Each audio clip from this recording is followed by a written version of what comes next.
Do we get a little sound on that? We don't get a sound in on that. We're on. You only need it for the call. Yeah.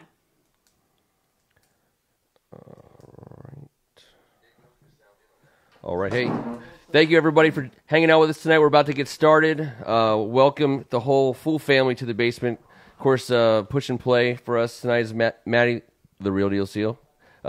You got Kevin Ricca, Ken Marangolo, Tim Thanks Strachan. for watching, guys. Appreciate you. Tim Reddy. You heard his voice. In person, guys. Now you see his face.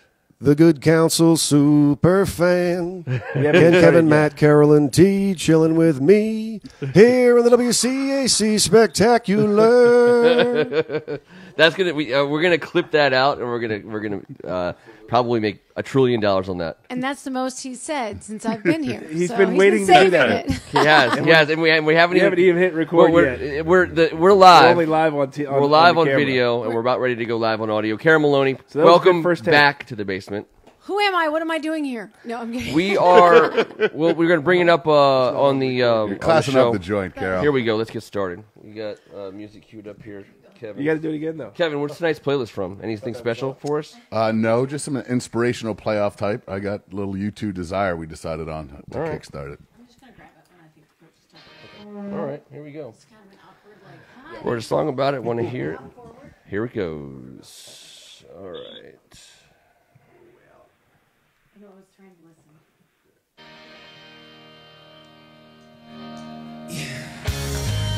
Thank you for coming back another week on Tuesday night.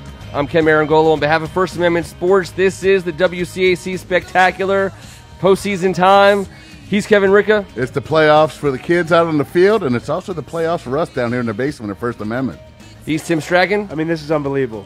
I'm feeling under the weather. I was energized to come here because of the playoffs, but then you see all these friends and all these people joining us on the camera, on the phone. I mean, in the basement. Are you serious?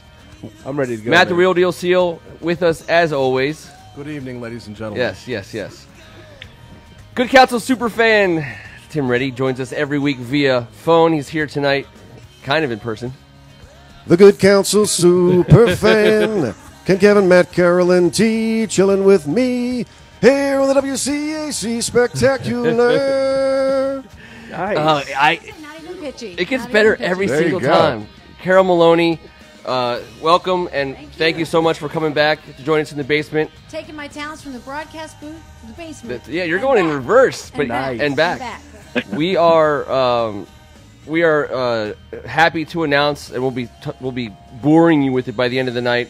First Amendment Sports will be covering the WCAC playoffs this Saturday at St. John's. St. John's versus Gonzaga. We'll be back at Catholic University on November 18th. That's a Sunday. 2 WCAC championships. We won't pretend to know who's going to be playing in that game, but you're going to get 2 live broadcasts. At from the 1 Metro. and at 6. At 1 and at 6, we do know that. We encourage everybody who's watching right now, please go to youtube.com, type in those words, First Amendment Sports. You'll see that logo. Click on it. It's a free subscription. Helps us out immensely just by doing that one click. It's free. It's huge. It's free. You'll get notifications if you care to. But we are excited to bring you guys programming through that YouTube channel. And, in fact, this will be the last week on Facebook Live for this show. We will be going forward with YouTube next week. And that'll be all of our content will be housed on. Without further ado, I want to bring in tonight's special guest, someone joining us. I take a lot of pride in this, everybody. I might even turn down Bono just for a second because this is serious business. As everyone knows, these guys like to call me Kenny McNamara, and I wear it with pride. Kenny Mac. Class of 94, I'm pleased and honored to present this evening's special guest, Bishop McNamara, men's head football coach, Coach Malloy. Welcome, sir. How we doing? Welcome. Appreciate it. Appreciate you having me. Well, so Coach, we want to talk. We kind of want to have 2 prongs to this discussion with you tonight. First and foremost, we want to ask you a couple questions about the Bishop McNamara program that is absolutely on the rise. And let's get started there. And I'll go ahead and lead off because as a scoreboard watcher during high school football season, it's been a tough couple years prior to this season, Coach. From the standpoint of box scores. But if you actually pay attention and care about WCAC football, you understand that the McNamara program is on the rise. There's a true leader of men in charge. The kids know it, the administration knows it, and the fans know it. And Coach Malloy, first of all, I want to say thank you. And second of all, I want to ask you, where are we at Bishop McNamara in our football program, and kind of what's the state of the Mustangs today? First, I want to thank you guys for having me. Appreciate that we're on the rise. I don't know if our opponents would say that, but it's a process. It's a process. I've been in this thing 25 years. I understand that it wasn't built in a day. I often say there are no 11-0 jobs open.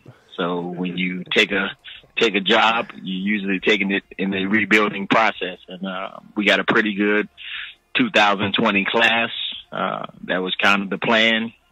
We bring back 16 starters next year. We competed highly this year.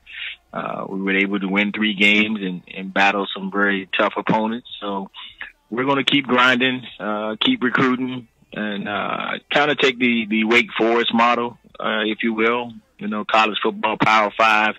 We're not a ready-made program. That's just not what we are. We're going to have to build it from the ground up and bring in some young guys and teach them and develop them and teach them how to win. Well, Coach, there's a I think it's Churchill has a quote, something about, just being in the arena in order to succeed at all, as opposed to never even trying. I mean, I love the fact that McNamara has decided to say we are going to be in this conference, we're going to be in this division, we're going to step up and play these other programs. And the fact that you have so much support with Marco Clark and the administration, Tony Johnson and those guys over there, and I can just see it. I was at the Hall of Fame. Keith is always behind the scenes. I was there for the Hall of Fame dinner. I can see how you guys are putting a plan together to really step everything up, and you're seeing it. You're starting to see it on the field. You got a lot of young players that are doing a great job. You got to feel good about where you are and where you're heading, really. Yeah, I think I came from Old Dominion at one point where we were a startup program, and you have to build it aesthetically as well. And Dr. Clark, I can't say enough about what he's done, and Tony Johnson and the vision we have to build some new facilities. And those are the things that are going to draw kids. Right now, in the past, we're losing kids from our own backyard that are going to play other places. And the goal is to get those kids to stay home, and hopefully we can be one of those top-notch programs in the conference. As a lover of WCAC football, but also sitting in this room with so many guys from all these other programs, I get to be that fan.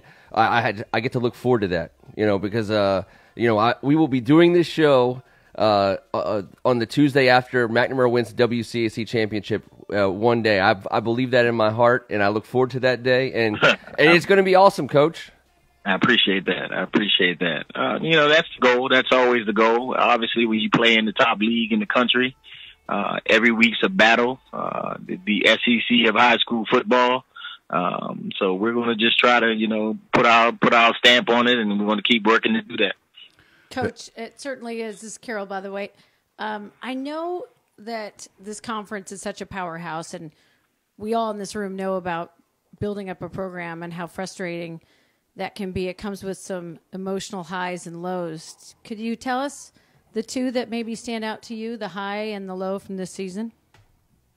The high was to get that victory. You're coming off a 0-10 season, and anytime you do that, it's going to create some doubt within your own program and with the fans, and to really get that victory under our belt, and the kids to understand that all the work that we put in will pay off. But you got to keep working. The lows, I think there were some games where we just didn't play as well as I think we could have. The Riken game, the Landon game, and the same message every week I tell the players, you can't turn the ball over and you can't get penalties. In those games, we did those things.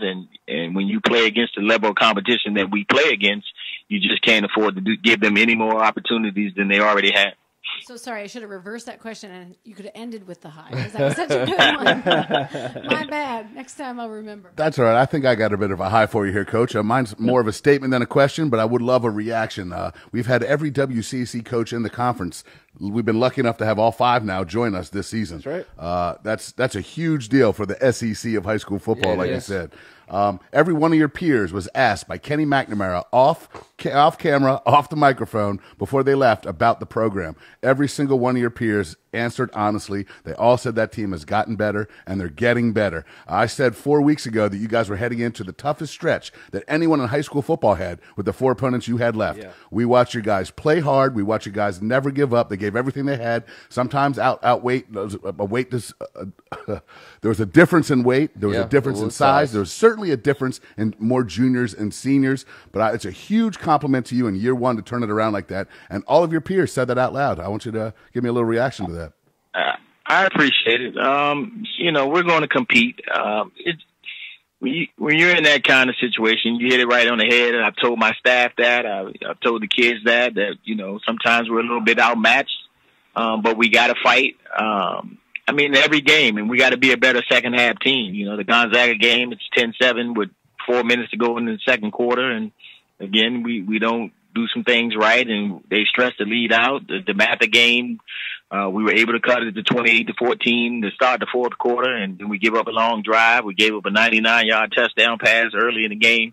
And again, with those kind of opponents, you almost have to play a perfect game. So I got young kids who are still learning the game. I think that's very underrated in coaching right now. A lot of talent out there, but a lot of kids just don't know the game and the landscape of what it takes to win for 48 minutes. So that's the uphill challenge that we're battling right now, is trying to teach the young guys that we belong.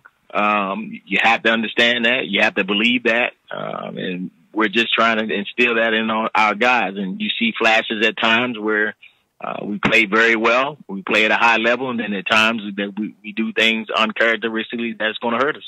It's funny because I'm listening to you and I can hear a little bit of Sean McVay. I'm not just blowing smoke, but the way you're able to recall plays, and I can tell there's a lot of flashbacks going in your brain right now as you're discussing the season. Do you have that gift to remember like nearly every play of every game that you're talking about? Well, I've been fortunate. I've been blessed to play for some great coaches. Played at Delaware under Tumby Raymond, who won 300 games. Like I said, I was part of the best startup program in NCAA history at Old Dominion, able to go to a quarterfinal game and play against a great Georgia Southern team.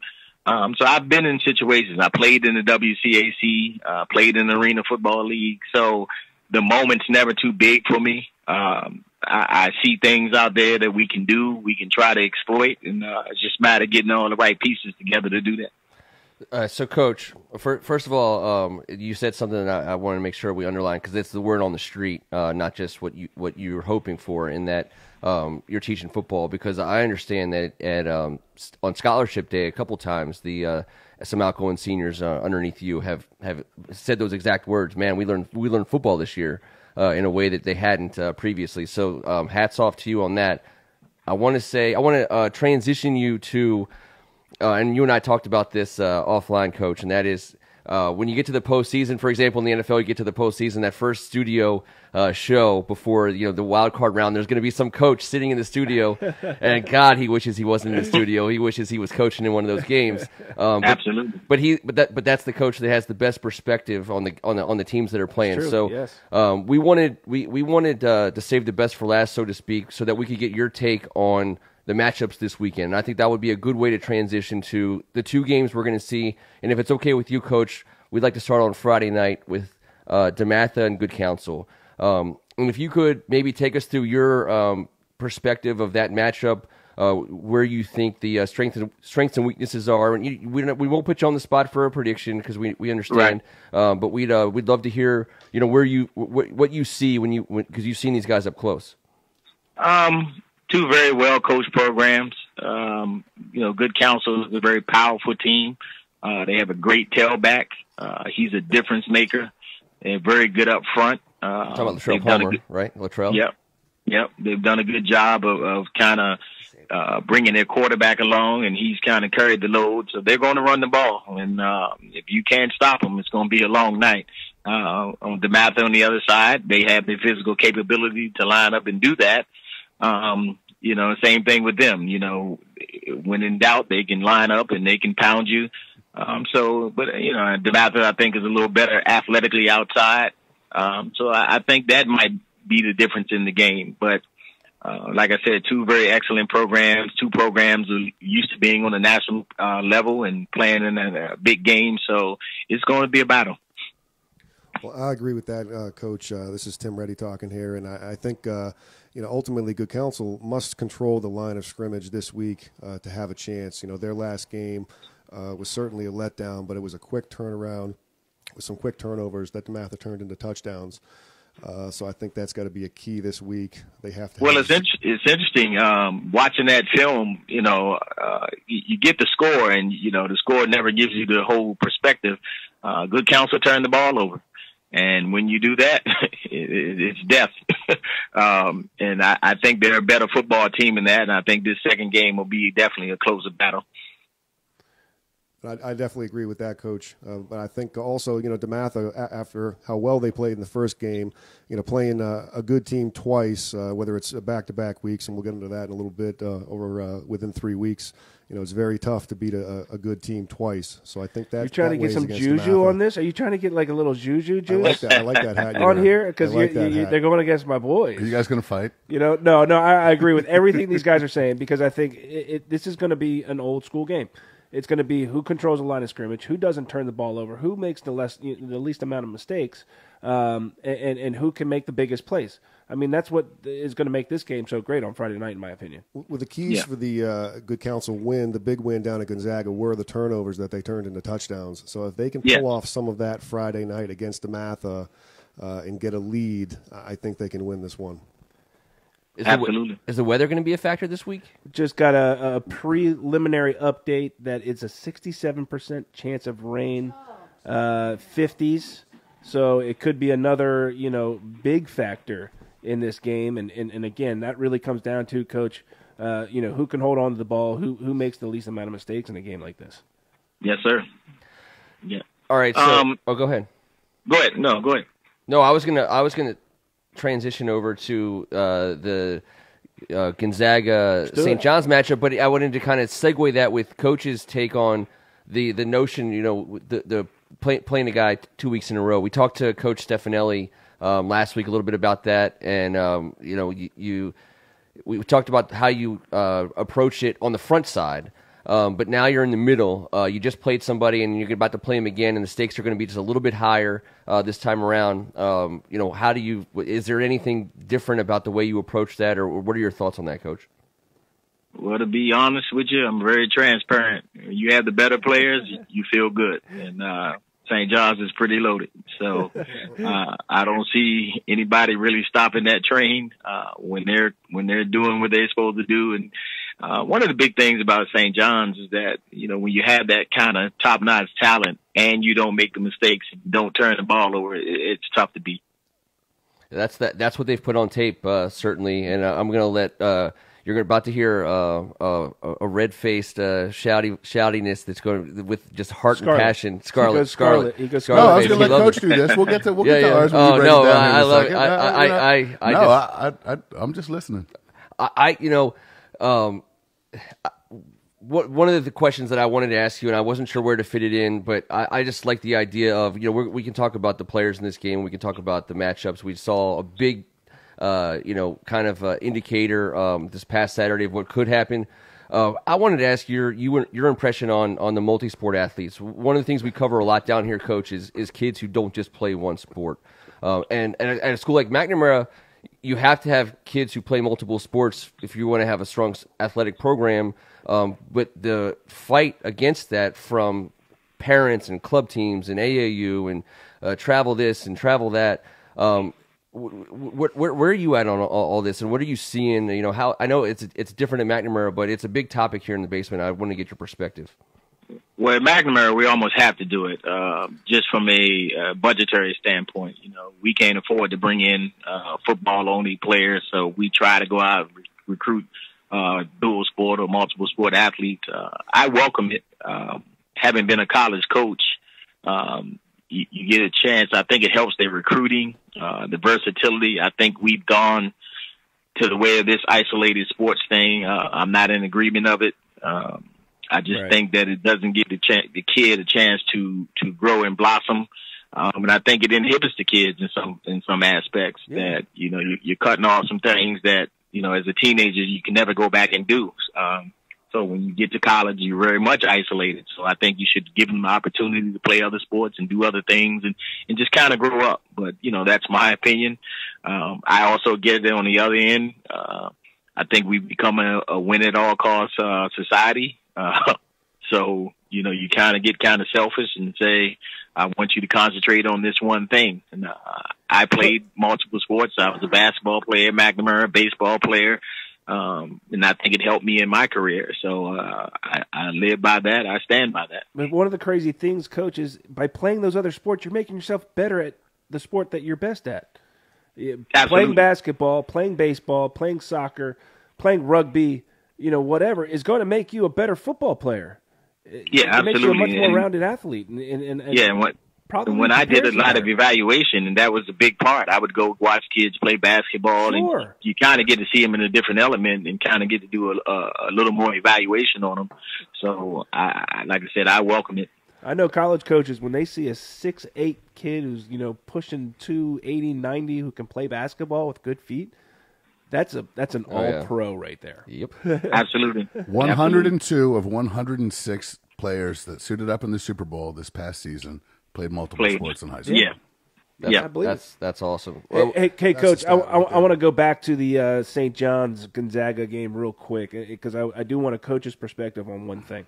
When you're not necessarily just playing a team back-to-back weeks, but when you're playing a team, as you said, that has so much talent in St. John's, sometimes if you're Gonzaga, what would you rather do? Would you like to get, real like sophisticated and maybe try to throw some things at them schematically that may throw them off, or do you want to, like, for lack of a better phrase, dumb it down, pick your 10 plays, your bread and butter stuff, and just rep it so much that they can't do anything about it? I mean, what way would you go as a coach?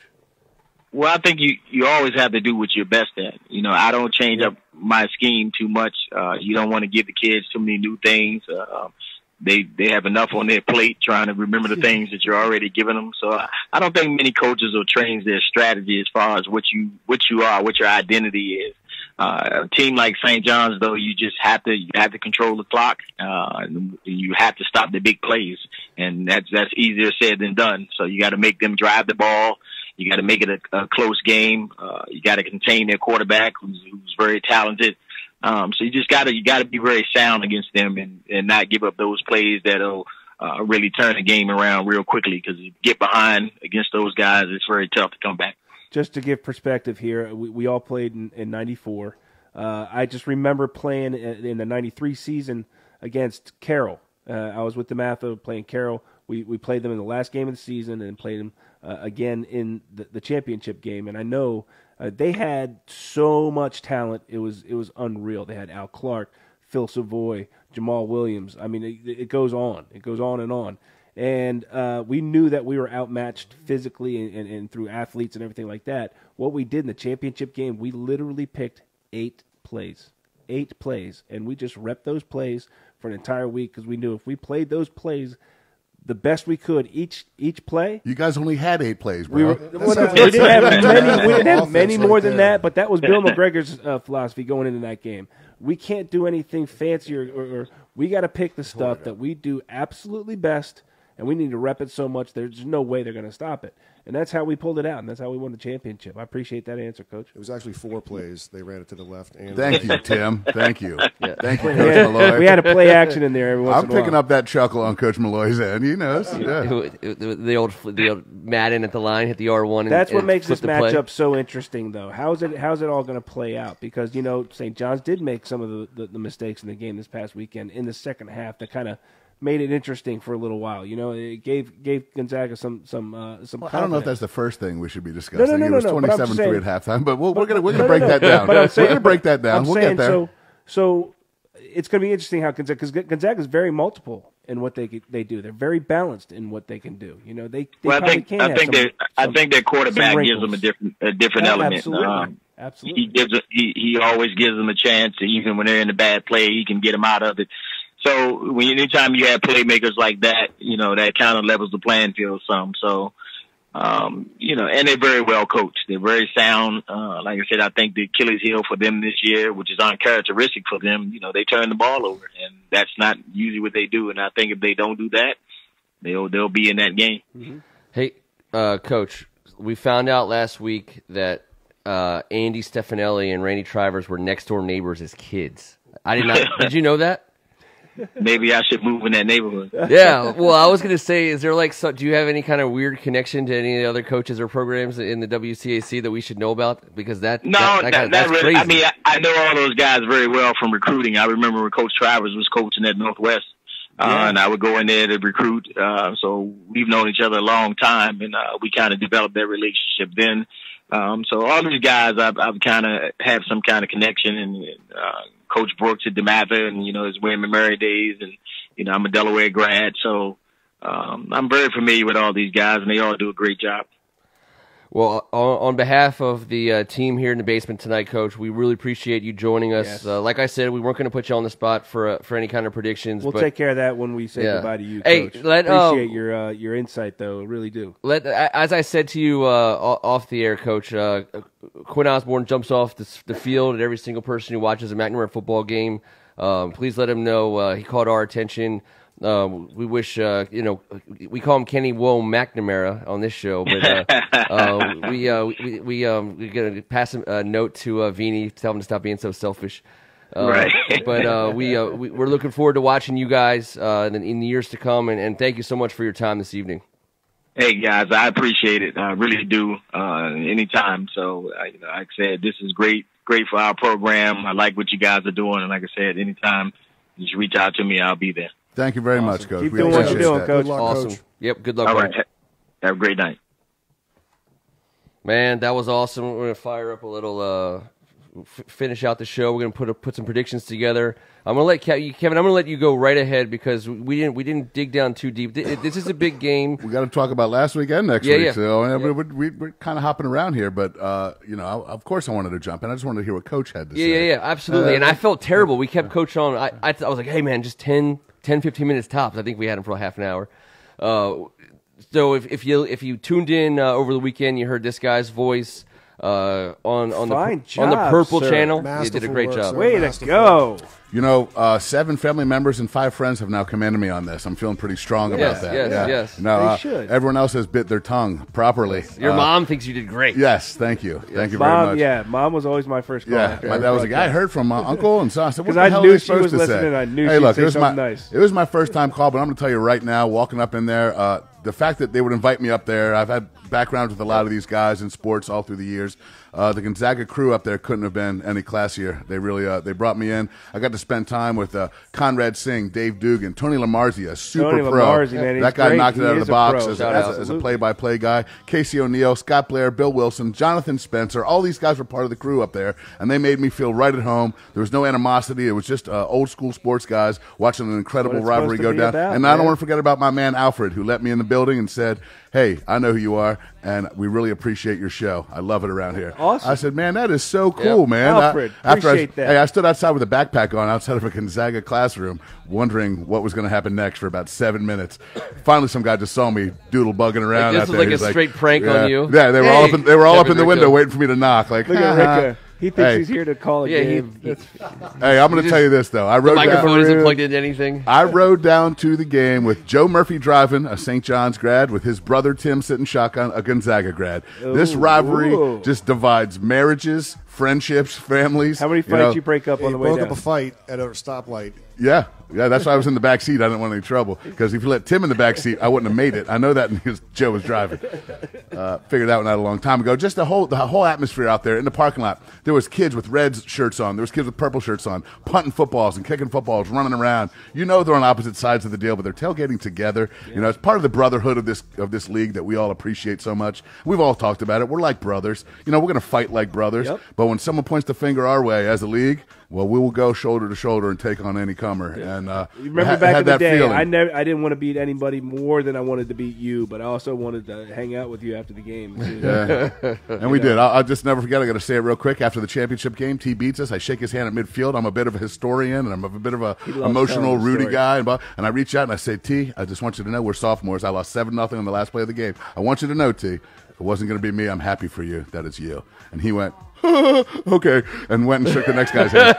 Oh man, it was like my big emotional moment to become I'm not a good loser, and you know it. I dispute the facts of that. No, you've never disputed the facts of that. And two, I was what, 16? Hey, let's stop talking about the old guys. And let's talk about the guys that spent half their life thinking about playing the football game that they played in this past Saturday, and then they get another chance to rock it out again this Saturday. It was the tale of two halves. St. John's came out like a freight train, making plays. Ron Cook takes a long run to the house. Quentin Johnson catches a sick Sol J. Maeva pass. All of a sudden, St. John's is up 13-0 early and often. They come down and make it 27-3 at halftime. A Sol J. run, another Ron Cook run, and everyone's looking around. It's 27-3, and we're up there with these guys. And Tony Martin and I are saying we've been around the block once or twice. We know it ain't going to end the way that everyone's imagining it, and it didn't. Right. That third quarter was nuts. The first 4 drives for St. John's were 3 and outs and a turnover, and Gonzaga comes out and goes jumbo package and starts running the ball up the gut and getting a little success. They didn't throw it one single time on that one scoring drive. They came out, and that's not something they've done all year. And I think St. John's came out scoreboard watching, waiting for the tick-tock. Like we talked about, these are 15 to 18-year-old kids. You look up, it's 27-3. Everyone's in the stands. There's pretty girls everywhere. You're like, man, this should be over in no time. Well, guess what? Well, I thought my score prediction was in the book at that point. Yeah, 45-3. Yeah, you were looking pretty good. 27-3 at halftime. I was feeling good. But I will say, when push came to shove, they straightened it out. Sol J made the play to ice the game. He had a handful. Someone had a handful of his jersey. He torqued his body just enough to get that ball out to Cam Ross, who no one's catching Cam Ross. I think when you look at that field, you see some serious speed in the scarlet and gray, and it's dangerous, and speed kills. And one thing I noticed, especially defensively, St. John's dynamic. I said dynamic about 57 times. Thanks for bringing it up, Ken. But I will say that when you play a team with that much speed, it speeds you up, and Gonzaga has been outrageously good at running these timed up screens with Lyman getting out and blah blah. And you notice the timing was a tad bit off. Teams that have speed make you play faster.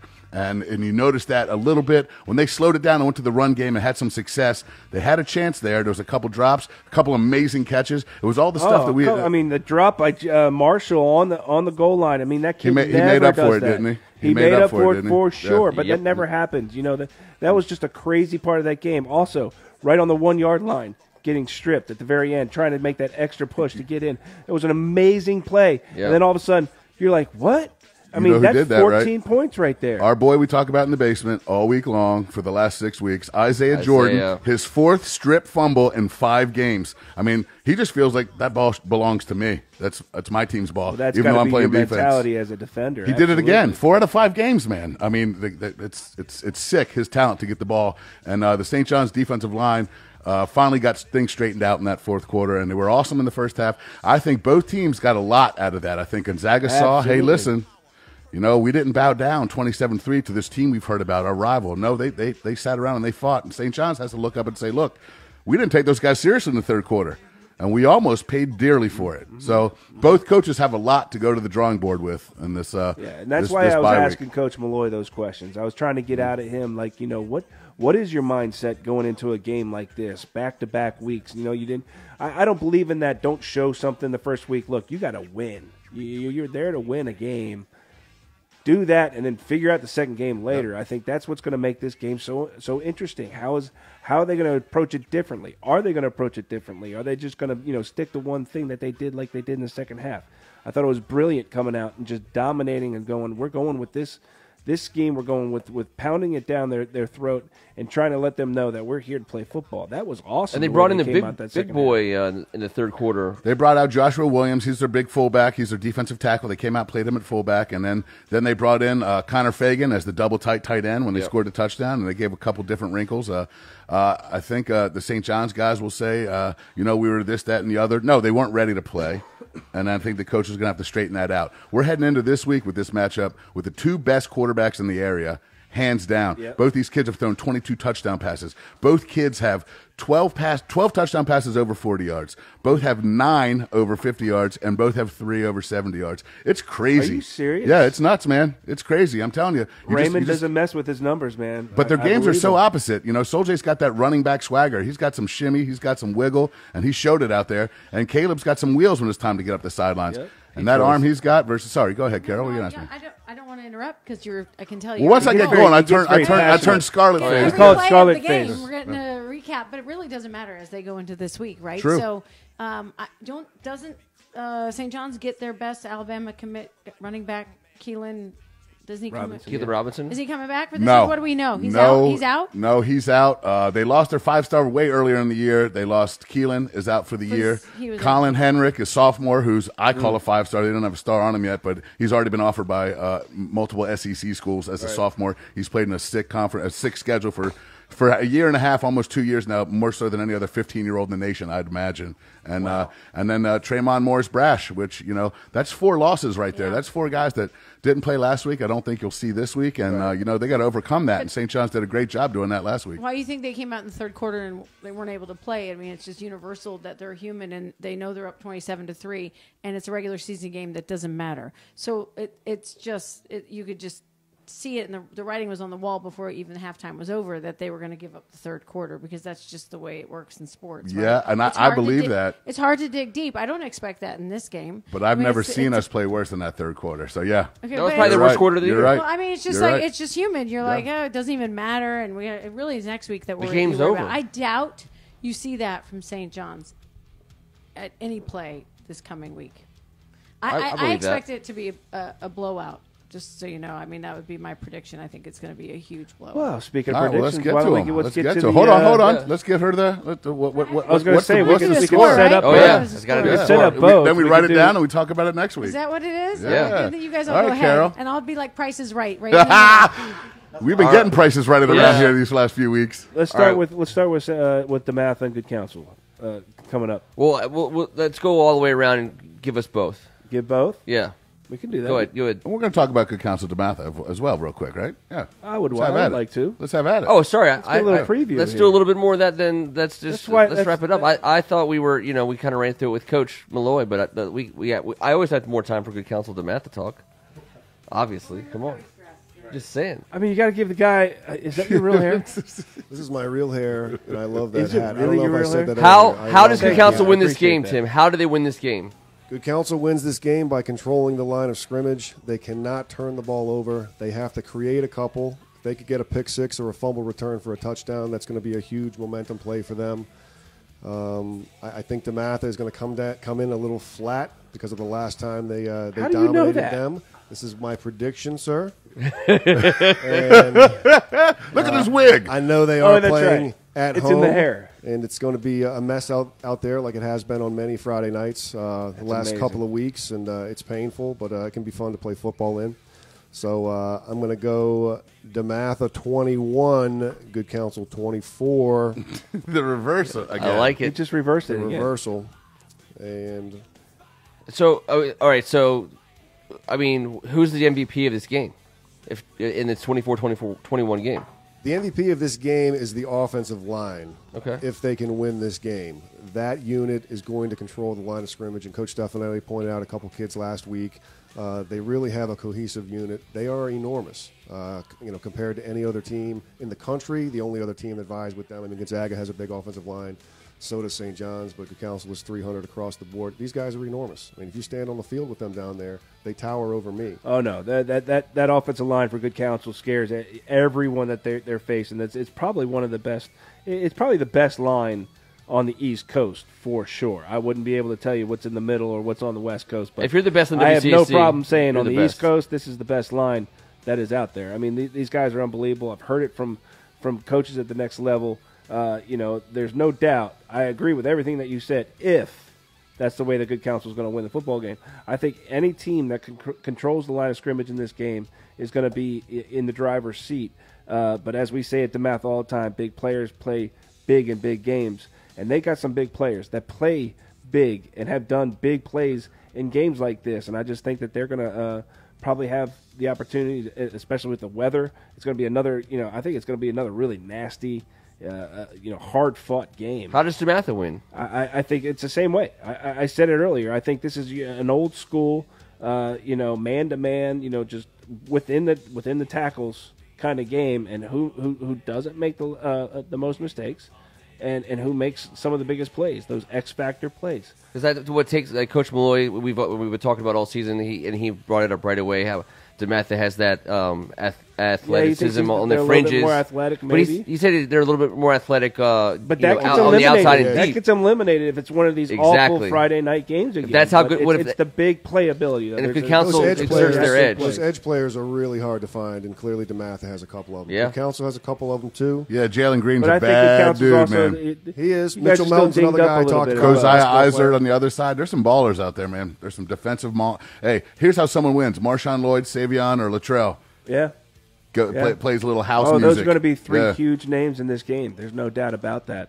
I think we're going to see some wrinkles at quarterback. Good counsel's not at 100%. I don't think DeMatha's at 100%, but I think good counsel's losing some of their big players that they really could need in this game. I don't think they're at 100%, but they have had 2 weeks to prepare for this game, and I think that definitely tips the scales in their favor a little bit. They do have athletes to pull from, and I've talked about that before, so I'm expecting them to throw a couple of wrinkles in there on offense to supplement what's going on at quarterback. Awesome. And I think they have some guys that they can pick Wildcat, from maybe? That. Direct snap. Maybe. They have, Savion and Latrell back there behind that offensive line. I mean, that's as good a unit anywhere. Everybody's going to have to squeeze the rock. Everybody has got to squeeze it. It's the playoffs. So you guys have anything on this one? You got anything riding on it? Well, he already owes me for the win that DeMatha had earlier in the season. I didn't give my prediction. I don't think it's even going to be that high. I think it's going to be... So the bet is actually for this jacket. And Tim was talking about this jacket earlier. He's got his eye on it. No, I'm so jealous. All right, jacket hat swap. I think it's going to be... Picture, Facebook, First Amendment website we picture. Can do that. We can do that. I think it's going to... and that's fine because I'm good with a 17-14 win by the stats. How's that hat going to fit on that hair is my question. 17, 14? 17, 14 DeMatha. I'm writing this down. We're not getting away from this. Yeah, we don't go back and check. Oh, we do. I had what are you thinking? I'll just say I'm going to give DeMatha their 27 points, and I'm going to say that's enough to beat. Yeah, I just think the weather not going to get there. Well, yeah, but you're right. Maybe, yeah. I mean, I'm going to go. I'm saying 27-17 DeMatha, But I'm intrigued by your allusion to this quarterback trickery. In the high school game behind that offensive line, you put a guy back there who can with a little sizzle. 2 weeks. You got 2 weeks. I think Stefanelli's going to come out with something. I don't think he's going to overthink it. I think there's going to be a wrinkle or a package or something that's in there that DeMatha's never seen before, for sure. They're going to stand toe-to-toe and throw haymakers off each other's chin. Whoever can stand up at the end of 4 quarters will go on to play the next one. What do you got, Kev? I got DeMatha winning 21-20. Okay. That would be awesome. That sounds like an amazing game. Who's the MVP of that game? Oh, man. I think he's already said the name. Marshawn Lloyd is going to be the guy. Okay. This is where your 5-star guy shines. Yep. Matty Seal, what do you got for us tonight? What do you got in this game? I'm going to go 20-17 DeMatha. It will certainly not be another 32-2 game. That's for sure. No. Yeah, I don't think so. I don't think so either. And I do think Coach Stefanelli is going to come up with a few tricks out of his bag. While you're on the mic, lead us off with your St. John's Gonzaga prediction. St. John's Gonzaga, that's a tough one. I do like the Eagles to show a little bit more than they did this past week. That being said, I think Caleb Williams will throw a touchdown or two on the field at St. John's. However, the Cadets will come out on top 34-24. There'll be some more points this week. All right. Kevin, you want us to skip you, or do you want to keep the train going? 38-20. 38-20 Cadets. I think that's about what I would put down as the point spread if I was in Vegas. I'm not, but 38-20 I think is and never in doubt, right? No, it's always in doubt. In this rivalry, I have lived and learned the hard way once or twice before, and I'm not going to let myself go ahead and claim that I don't think something like that could happen. We got a guy with that just rifle howitzer back there, and 2 senior receivers with 10 receptions and 10 touchdowns and 9 touchdowns. That's no joke. And the ball has to bounce a certain way, and sometimes when it goes the other way, we'll see. I think St. John's is the better team. I think with a good, nice day out there, they get their offense clicking. I think we'll see some huge plays in this game, though. Some huge, huge offensive plays. 41-21 St. John's, and I think it's going away. I actually, as I think about this game, I just the way Caleb throws the ball, I'm more interested because I agree with Kevin. I think there's going to be a couple deep plays. Those receivers, was it Sweeney and Marshall? Talk about multi-sport guys. I'm excited to see the plays that they'll make because I think that they will make plays. I just don't think it's going to be enough. But it's going to be fun. Hey, real quick, let me just say this. There's 3 receivers on the field that day in a high school football game. One team has played 10 games. One team has played 9. There's 3 receivers with 10 touchdown receptions and one with 9. I mean, we're not messing around out there in the league on Saturday. Not this weekend. Not in BC. And the thing, when you talk about St. John's speed in the secondary and really their skill, but the thing about the way Caleb throws the ball, we've watched him throw it outside the hash marks with accuracy and away from coverage. It's pretty special to watch him do it. And I think that it's gonna. I think that he'll make some hits. Well, they max protected and put 2 in routes, and he found him. Well, he threw into double coverage multiple times, and one time he got the call, and one time it was an overthrow. But we'll see. I have a question. Maybe it's best off air. Then let's go. Okay. No, it's not that kind of question. Breathe. Count to 3. So I'm kind of a rookie to this, high school sports team here, even though we've covered it and watched it, but not to you're experts, and maybe you've heard this before, but a source told me that they had 7 guys at St. John's that have been offered full rides to Alabama. Yeah. 7 offers. Yeah. 7. Did you guys hear that? Is that true? Oh, it's true. And I know they're all going to. A lot of them are going to big time programs. And why would that stand out? But when I heard 7 offers to Alabama, I'm thinking, what's a recruiting class anyway? I mean, you're talking about a high percentage of your recruiting class. And it's not just they all may be different. Yeah, they're not all seniors. Seniors to still, to come sophomores. from one school. But it also, to have so many. when you think about it, it's not just. I mean, so St. John's has the 7, but Gonzaga, Good Counsel, DeMatha, farm system. They're. I think the conference has well over a dozen Alabama offers. Your boy Tangwall, sophomore 5-star, offered from Alabama. Yeah. DeMarco Helms, Alabama commit from DeMatha. I'm just saying. Oh yeah. Nick Saban's taking a peek up here. Mike Loxley has shown him the light. Alabama knows where to come. Yes, exactly. But to your point, Carol, there is doubt because we know that we've played in this league. We know that at this point in the season, there's emotion involved. There's heart. There's seniors who are going out for their last time.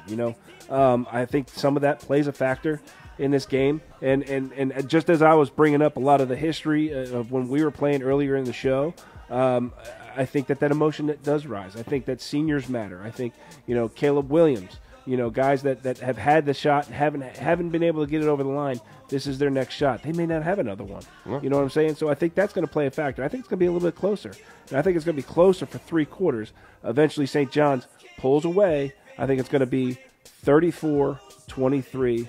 St. John's, but I think that Gonzaga gives them one heck of a run, even up through that 4th quarter, and keeps it pretty close and keeps it interesting for a while. That's what we want, the broadcast crew. To give yes, absolutely. Game right down to the 4th quarter. Can't wait. That's right. Can't wait to do this game with you guys this week, my teammates. Timbo, what do you got? I think St. John's is going to dominate this one, my friends. As I've said before, I think they're the best team in the country. They have the most weapons to pick from. On Gonzaga's end, they do have CW McFlamethrower, as I like to call him, Caleb back there. I think he's the best pure passer in the area and certainly in the country. So he's definitely going to make some big throws. I mean, I've seen him unload with that arm downtown, and it is impressive. So he's shown to do that, including against St. John's. But I think they're going to dominate. At the end of the day, it's going to be 42-14 St. John's over Gonzaga. Wow. That would mean that you think that Sol J might be the guy like he was this past Saturday. The toughness he showed, the moxie he showed, the emotion he showed. Man, these 2 guys are going to have at it. This is an old school gunslinger, 2 separate quarterbacks. But let's announce this one more time: the 2 premier quarterbacks in the area They're going to have at it in Washington, D.C. on Saturday Live afternoon. on First Amendment Sports. Come on. Subscribe. Free. YouTube. Come on, everybody. First Amendment Sports. Free. It's right there. It's free. It's Sol free. J certainly brings a lot to the table, but he, like I said, he's certainly got a lot to pick from as far as distributing that ball. So that makes it pretty convenient when you're sitting back there. I'd love to see Caleb Williams behind the wheel of that offense. I think we'd see some serious passing records going on. Well, I'll tell you what, he's going to have to be able to scramble and make the plays and take the hits that were taken this past Saturday as well. They're two separate guys with separate styles. Hey, I love both of them. I love both the styles. What do you got for us, Carol? I like to really think about the Wendy Riegers of the world and how people who don't really care about sports, but they care about stories and features. And when you think about this Sol J moving his whole family from Hawaii here to have a chance to play a big-time college football program, the sacrifice that he made, the decision for everybody to come in here. This is a moment I don't think he's going to, run away from. Yeah. I don't think he's going to bow down to. I think he's going to be, the player that he was destined to be. I see like this being like I said, a blowout before. I don't see this train getting derailed anytime soon. It couldn't. And Gonzaga had a lot to play for, more than St. John's last week. They had a lot to prove. St. John's is the #1 team in the country. Everyone's expecting them to win. It was a prove-it game for Gonzaga last week, and they didn't. So, but this is the game that counts. Now, I totally get that. This is the game that counts, Carol. I get that, but it's one of those things where, and I know St. John's can be overconfident, but it's one of the things where you have the hunger for the moment, be able to shine in the biggest stage, and I believe that St. John's is definitely, just from what they've done all year, what we've seen from them. If I had to give a score, is that what you want? Yeah, gotta have a score. I don't really do that, but I'd say 31-10. I just don't think it will be in doubt. Okay. All right, I'm just going to say one thing real quick. The schedule that St. John's has played this year has put them in position. No one's come close to playing that schedule. That's put them in position to understand what they're coming up against. And the last thing I'll say I'll be biased here, my man Sol J, he plays with what I like to call a humble swag. Mm-hmm. The confidence humble is there. Swag. He is helping referees up. He's slapping fives on film with little kids. Love his game. That kids came over and got him the game ball, and he went and he stopped. You've seen the guys in the pros, when they tumble into someone out of bounds, they just turn around and jog off. He's the guy waiting there, helping someone up, patting him on the back. And the stands at Christian Brothers School in St. Louis applauded for him and the ball boys' interaction. Yeah. He brings that Polynesian culture, that what can I do for you, that I'm here. The emotion he showed that was written about in the Washington Post this week, he thought he was letting his team down on the sidelines. He threw that game-winning touchdown and walked off the field and lost it because of the way he played in the third quarter. Yeah. Everyone thought he was injured. No, he's one of those old-school Kenya Malatolo guys. This is you before me, and getting to know the kid a tad bit. Super proud of that young man. And it's great story. And both teams bring just a ton of class. These players that will be on the field on Saturday, I cannot wait to put in the spotlight, fellas. Yep. They played the game the right way last week. They did everything right, and the worst rivalry ever. When 15 to 18-year-olds are going to start punching each other in the face, all that emotion, you're like, it's bound to happen. It didn't. Now it might this week. We'll be there. We'll see. To talk about it. Before we break for the week and before we break for our live broadcast, Matty Seal, we had some other action we want to get to before we close out the WCAC Spectacular. We just had boys and girls soccer finals, girls field hockey finals, and kind of a pretty huge story for the WCAC. Why don't we start with field hockey and then move to soccer? Do a real quick, let's give a congratulations to the Good Counsel Lady Falcons. They did the double this weekend. They captured the field hockey championship 2-1 in double overtime. Goal scored by Lauren Gerald. And let's see, give me some other names here. Miss Sweeney took a ball in double overtime, ran all the way downfield for a one-on-one, put it past the St. John's goalie. Go Falcons. And St. John's were the defending champions, I believe, right? 3 in a row, all against Good Counsel. Good Counsel finally got one. How about back that? Yeah, baby. There you go. Congratulations. Lady Falcons. Lady Falcons soccer team took a more dominant approach against St. John's, 3-2 total victory. So Good Counsel 2-0 over St. John's in girls championships this past weekend. Past weekend. Congratulations. Mia Buckhart, 2 goals. Yeah, maybe you should have a wig. I don't know. This is like Ladybugs with Rodney Dangerfield. Jackie Moon over here is lighting up, though. You got Mia Buckhart with 2 goals for the Falcons. Trinity Dorsey with the 3rd. Good Counsel finishing the season 17-1-3. Okay. That takes us to the boys' championships and the incredible story that is the Heights Schools soccer team. First year in competition in the WCAC, finishing undefeated, 15 wins, no losses, only 2 Is Freddie draws. Adu still on that team? For the legacy. Tied St. John's 3-3 in the regular season. Tied Gonzaga 0-0 in the semis. Won 4-2 on penalty kicks. Congratulations to the Heights coach Colin Gleason. Yeah, Coach Gleason will be on the show. We reached out to him, and we're going to have him on in the next week or so to talk about one of the top high school soccer programs in the nation. Does Coach Gleason just bump Pat Mitchell? We're just not putting Pat on anymore. Oh no, Pat Mitchell. Hey, Pat Mitchell needs to show up. He begged and we offered, but he didn't show. Oh, Mitchell's coming. Mitchell will be here. Oh God, proud. I think Colin Gleason, class of '99 from the Heights. Is that right? 99. Yep. So pride of the Heights. Nice. Good for him. Head of the lower school, if I'm not mistaken. Also, man wears a lot of hats at a good local school. Good for a small school to take it to the WCAC in their first opportunity. Beat DeMath. Congrats, guys. They beat them all this year, obviously, and some of them by some pretty large margins.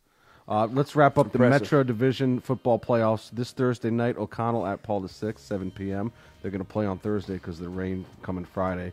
Carroll Riken, they're scheduled to go 7 p.m. on Friday night, so we'll see what they end up doing down in Hawaii, Maryland.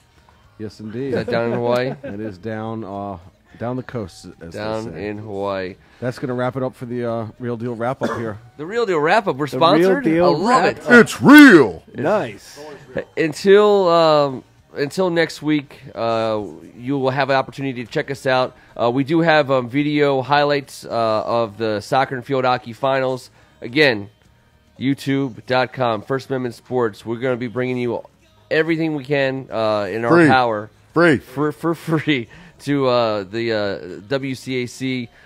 And you know what? We do appreciate the people who are helping support us. We are still out there, looking for local businesses that want to promote your products. It's a live broadcast, the top 10, prep schools in the D.C. area, people who love high school sports. It's a great chance for you to get your company out there. Join us. Want to say a special thank you to individuals like Pat Judge and Nick DeSarno and Sean Keegan and Terry McGann, people who have stood up next to us already. We intend to get you some more names. No, Pat Judge doesn't actually clean the Beltway. Don't be misled by the name of the company. But otherwise, it would be spotless. He's cleaning up for us, I can tell you Otherwise, it would be spotless. That's right. So we appreciate you guys. Check us out Saturday, 1 p.m., St. John's versus Gonzaga. Until then, he's Tim Strachan. I appreciate it. I'm looking so forward to this weekend. Thank you, Carol. Thank you, Tim Reddy, a.k.a. Good Counsel Superfan, a.k.a. Jackie Moon, who's going to be wearing some DeMatha gear next week. Looking forward to it, guys. Go to the game. Come by and see us. If you don't go to the game, check us out. Love to have you guys join watching some of the best action in the best league in the nation. He's Kevin Ricca. Hey, I'm going to tell you guys, listen to us while you're at the game so you can get the skinny on what's happening. We're going to have 4 camera angles so you can load it up on your phone. Instant replay in case you want to see just what went down. If you gamut. didn't catch it, if you were too busy, looking over to see what was happening, a little sun in your eye, we got you on instant replay. Heading into the playoffs with your teammates, I couldn't be going in with a stronger team than we have sitting right around this poker table right now. And that's getting me super fired up for this weekend. And you want the best coverage of the best conference in the nation? We got you. We got you right here. Thank you, Matt the Real Deal Seal.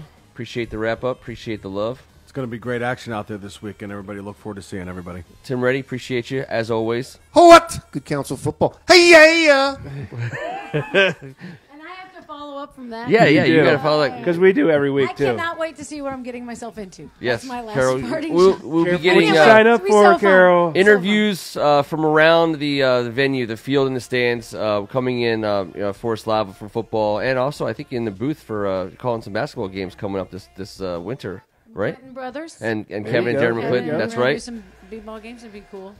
This is the hotbed, right? Hey, I'm doing some basketball, too. So we're all doing basketball. So am I. Just so we know, don't cut me out of basketball. We'll have a free throw contest. That's you. Well, that's really fair. He's never beat me at one-on-one, and it ain't happening anytime soon. So I'm saying right now, I'm above Strachan. You're color guy. No. I played in the league. Hey, the only first team all league player from First Amendment Sports in the WCAC. I'm just gonna say. Sorry, I shouldn't have said that. Now I'm very embarrassed. I'm just trying to get on basketball. Do we have that fan button? No, we have the video of me spinning you around at American University. I've never seen that video. How many times does that come up? Right. Not enough. I've never said it before. I'm pining to get on basketball. I'm trying to fill my resume off Facebook Live and everything else I can. We're going to take votes next week. No. The poll, please make sure, and let's do it. Vote. I mean, it's not just about midterm elections. It's also about WCAC. Let's wrap this up and get some action going. Let's go. After you hang up from this show, join us over at Hogs Haven. We're going to be talking Redskins. Yes, we are going to be talking Redskins for a little while. And then later on this evening, if you're still around, we're going to throw something up on the YouTube channel. Darren McClinton will be here. We're going to talk about a little bit of basketball. Give me your 5 and a little knock it off. Hot box. Until next Tuesday, I'm Ken Marangolo, and this was the WCAC Spectacular.